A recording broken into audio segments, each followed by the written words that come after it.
پھر اس کے بعد یہاں ایک سوال یہ ہے کہ بہت سارے لوگ قبلے کی طرف پیر لمبا کرتے ہیں، پیر پھیلاتے ہیں، تو کیا قبلے کی طرف پیر پھیلانا کوئی حرج کی بات ہے یا اس میں کوئی حرج نہیں؟ قرآن اور حدیث کی روشنی میں دیکھا جائے تو قبلے کی طرف پیر پھیلانے میں، پیر لمبا کرنے میں کوئی ممانعت بالکل نہیں ہے۔ یہ تو بس ہمارے اپنے دلوں کے احترام کی بات ہے کہ قبلہ جو کہ سب کے نزدیک بڑا محترم ہے، تو کوئی آدمی اگر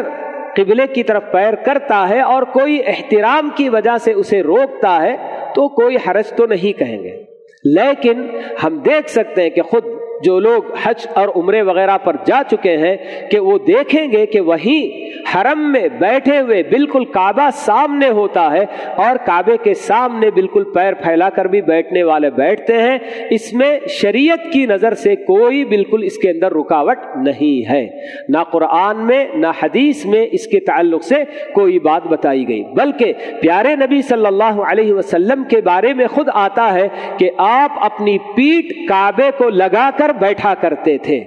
جب آپ مکے میں ہوتے تھے تو اپنی پیٹھ کعبے کو لگا کر، جیسے ہم لوگ دیوار سے پیٹھ لگا کر بیٹھتے ہیں تو ویسے ہی کعبے سے پیٹھ اپنی لگا کر آپ بیٹھ جایا کرتے تھے۔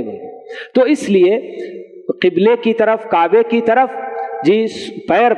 کر کے سونا یا پیر لمبا کر کے بیٹھنا، تو اس میں دینی نقطہ نظر سے کوئی ممانعت بالکل نہیں ہے۔ ہاں ایک بات یہ جو نا ہمارے اپنے ذہنوں میں ہونی چاہیے کہ ہمارے اپنے پاس غیر مسلموں کے اندر ایک عقیدہ یہ پایا جاتا ہے کہ ہمارے اپنے اعضائے بدن، پارٹس آف دی باڈیز، تو اس میں پیر کو بہت ہی گھٹیا وہ لوگ سمجھتے ہیں۔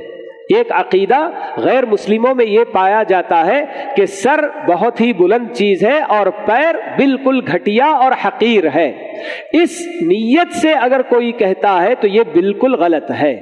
ہمارے اپنے پاس اسلامی عقیدے میں سر اور پیر سب برابر ہے، ہاتھ پیر سارے اعضاء اللہ تعالیٰ کے بنائے ہوئے سب کی حیثیت ایک ہے۔ لیکن یہ غیر مسلموں میں اس طرح کا عقیدہ پایا جاتا ہے جو یہ کہتے ہیں کہ پیر بہت ہی حقیر اور گھٹیا عضو ہے، پارٹ آف دی باڈی ہے۔ تو اس عقیدے سے اگر کوئی کہتا ہے کہ پیر کعبے کی طرف نہیں کرنا چاہیے، یہ تو بالکل بھی غلط بات ہے۔